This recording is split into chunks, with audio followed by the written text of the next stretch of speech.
Welcome to the deep dive. You guys sent in some awesome stuff about the Declaration of Independence. Yeah, So we're going to go way beyond the grade school version here. definitely. You know, you've got the actual Declaration text, Andy, like all as background material, Right. all in this Declaration of Independence.pdf. It's amazing. So buckle up, because some of this is going to, like, seriously change how you view this, you know, iconic document. It is fascinating how much is like packed into this document Right. and how its creation was anything but simple. Right. Like, I was floored by the timeline. Yeah. Most of us think July 4th, boom, independence. Right. But this PDF on page 45 lays out a much longer story. Yeah. Starting back in May of 1776, Wow.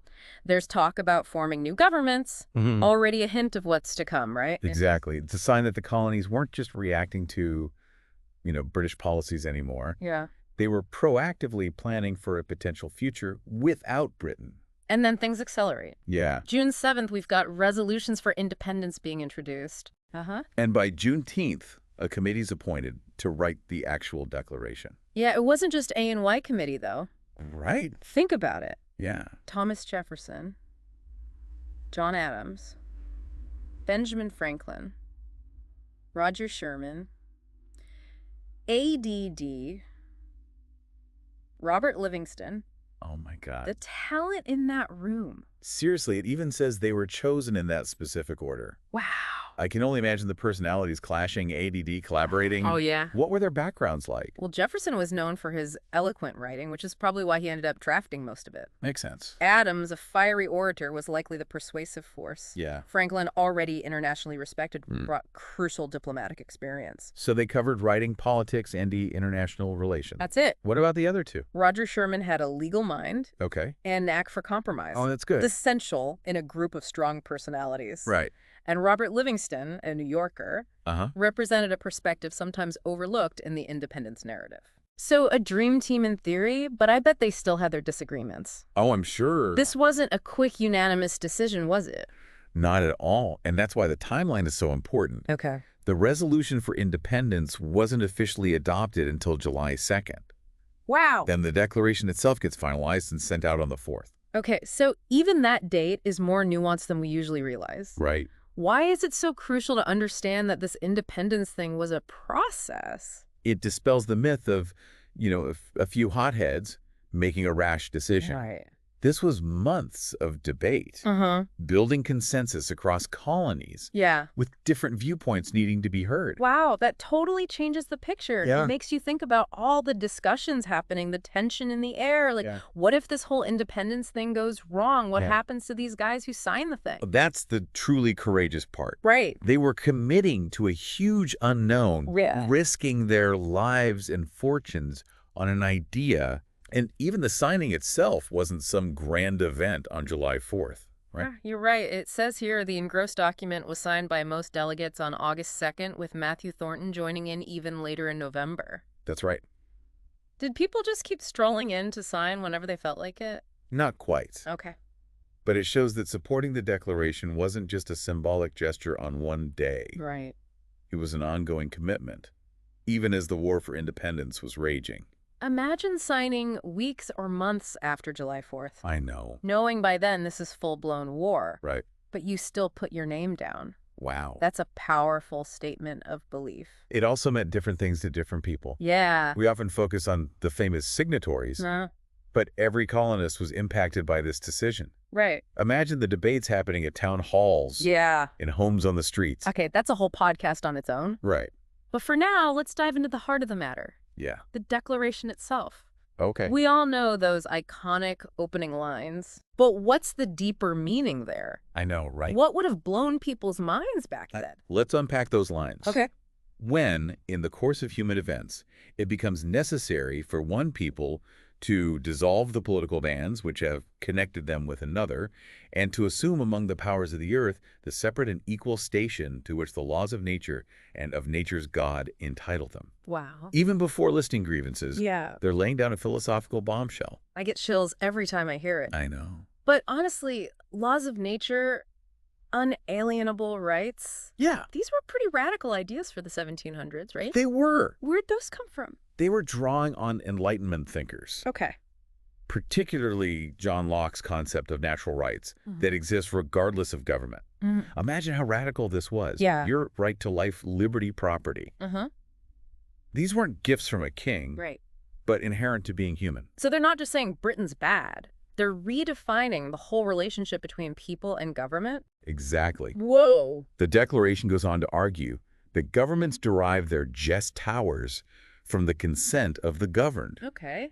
This flips the script on the divine right of kings, Right. saying power comes from the people, not from some higher authority. That's a huge EE shift. It is. And it's something we're still arguing about today, right? Basically, the king was blocking laws the colonists desperately needed. Mm-hmm. Imagine that frustration, Yeah. being told what to do with no say in the matter. Not exactly a recipe for happy colonists. Wow. And I bet that ties into the whole no taxation without representation thing. Absolutely. Right. The Declaration argues that the king imposed taxes without colonial consent, Yeah. directly violating that core principle Yeah. of self-governance. Right. Imagine how infuriating that would be, Yeah. being taxed by a distant power with no voice in the matter. That's like being told you have to pay for a streaming service you never use. Right. And it wasn't just taxes, right?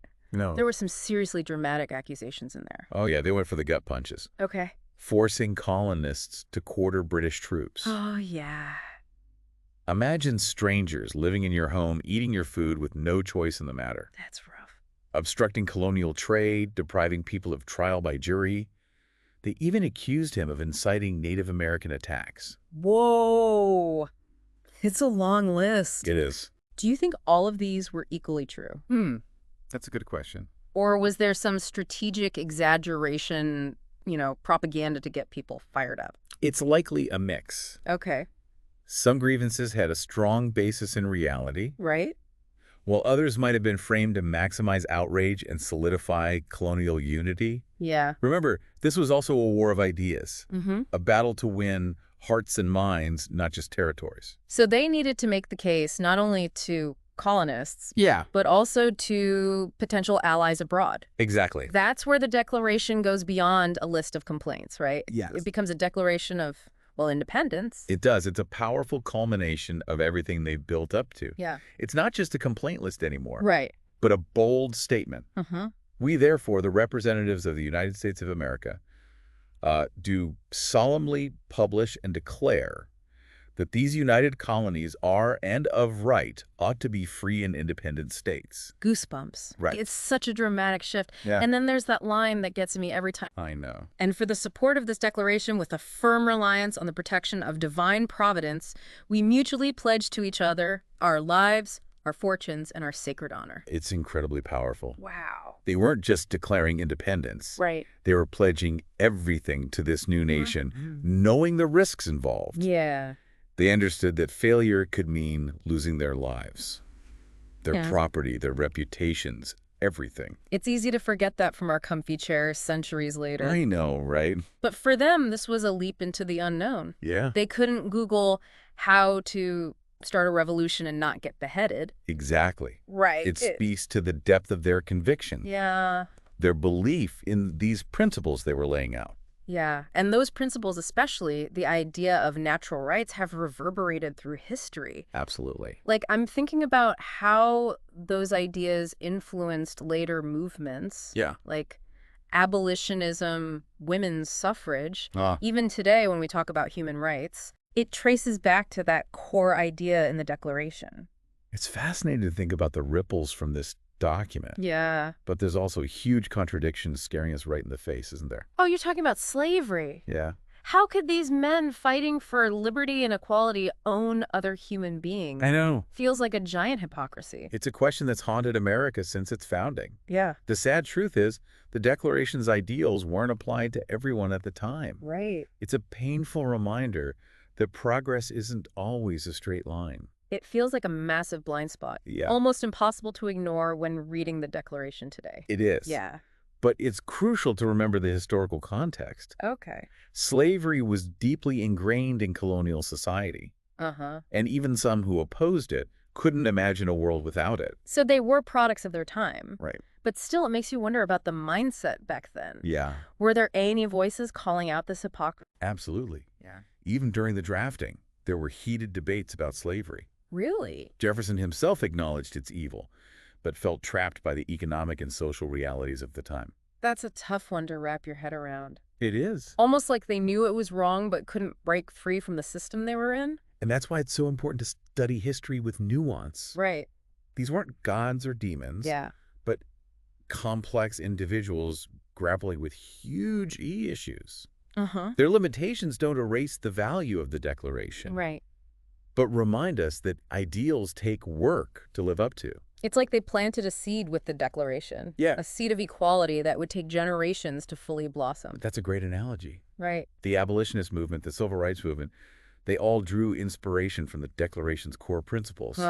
It shows that the fight for equality is a marathon, not a sprint. It also makes you wonder, what would the founding fathers think of America today? Would they be proud of the progress we've made, or horrified by the inequalities that still exist? That's a fascinating question. Yeah. I think they'd be both amazed by how their ideas have shaped the world Yeah. and troubled by how far we still have to go. So what does all this mean for us in the 21st century? Right. How should we view the Declaration today with all its complexities and contradictions? It's not a sacred text, Uh-huh. but a living document. We shouldn't shy away from its flaws, Right. but neither should we dismiss its power. Okay.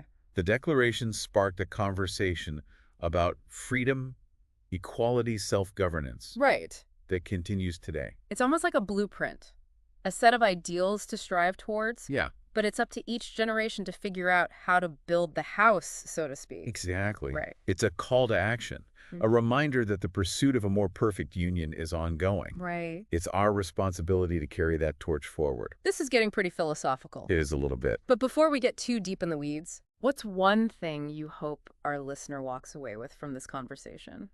I hope they see the Declaration as more than just some old parchment. Oh, okay. It's a story about ideas, about people, about a struggle that's still unfolding. And it's a reminder that we're all part of that story. Absolutely. That the fight for liberty and equality requires constant vigilance and participation from all of us. It's not a spectator sport. Right? It requires active engagement, Yeah. critical thinking, and a willingness to grapple with tough questions. Now, to really make our listener think, Okay. here's something to ponder. All right. We've talked about the Declaration as a product of its time. Uh-huh. But T, how do you think its message might evolve in the future? Ooh. What new challenges might we face in upholding its ideals? That's a great question. I think one of the biggest challenges will be applying those ideals in an increasingly interconnected world. Okay. How do we balance individual rights with global responsibilities? And with technology rapidly changing the landscape, Right. how do we ensure that the principles of the Declaration stay relevant in a digital age? Those are vital questions. Right. Imagine artificial intelligence, genetic engineering, all sorts of new frontiers Oh my gosh. where the definition of life, liberty, and the pursuit of happiness might need revisiting.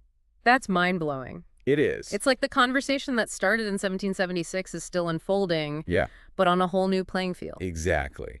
And that's the beauty of it. Right. The Declaration isn't a finished product, but a catalyst for ongoing dialogue, debate, and hopefully positive change. Well, that's a perfect note to end part 2 on. Okay. But don't worry, we're coming back with even more juicy details in part 3. All right. See you there. Welcome back to the deep dive. We've been unpacking this incredible document, the Declaration of Independence, Yeah. and seeing it in a whole new light. But here's a thought. Okay. How did they actually get this message out to people back in 1776? No Twitter, no Instagram. Right. How did the Declaration go viral 18th century style? That's where things get really interesting. Yeah. Think about it. Okay. In the 1770s, information traveled at the speed of horse and ship. Right. Yet this document needed to reach every corner of the colonies and beyond. So how did they do it? Nice. Was it town criers shouting from street corners? Secret messages hidden in pies? Maybe. I'm picturing something out of a historical spy movie. While those methods existed, the real hero was much simpler, the printing press.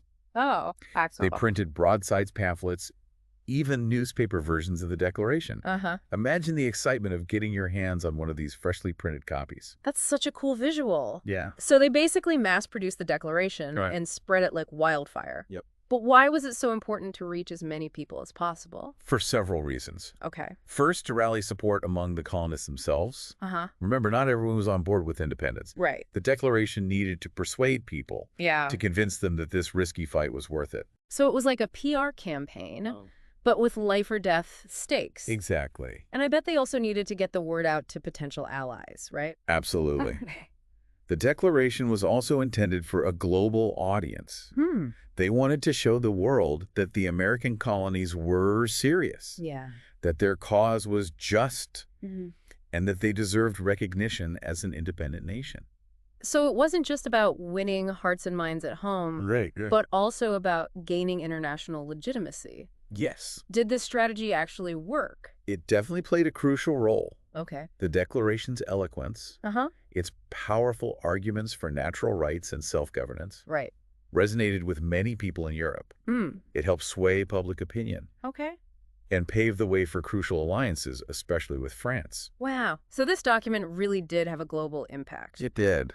It's amazing to think about how something written over 200 years ago could still be so relevant today. I know. But how do we connect the Declaration to the modern world? The Declaration's principles continue to inspire people fighting for freedom and equality around the globe. Okay. Think about the civil rights movement, the fight for women's suffrage, even modern-day pro-democracy protests. Yeah. Those echoes of the Declaration are everywhere. It's like a seed that keeps growing new branches even centuries later. It is. But the world's changed a lot since 1776. Yeah. How do we interpret those ideals in a world with issues like climate change, global pandemics, and artificial intelligence? That's the challenge and the beauty of the Declaration. Okay. It's not a static document with easy answers. Right. It calls on us to reinterpret and apply its core principles to new realities. So it's not just about memorizing the words, Right. but about engaging with the ideas and seeing how they can guide us through modern challenges. Exactly. What would you say is the biggest takeaway from our deep dive today? I hope listeners come away with a sense of awe and responsibility. Okay. Awe at the audacity of these men who dared to imagine a different world. And responsibility to carry that torch forward, to continue the pursuit of a more just and equitable society. Beautifully said. It's been an incredible journey exploring this document. Yeah, it has. From its creation to its global impact and its enduring relevance. We've covered a lot of ground. We have. But this is just the beginning, right? Absolutely. The conversation sparked by the Declaration is far from over. Right. It's up to each of us to keep it going, Uh-huh. to wrestle with those big questions about freedom, equality, and self-governance. And on that note, we'll leave you to ponder those big ideas. Thanks for joining us on the deep dive. Keep exploring, keep questioning, and keep those minds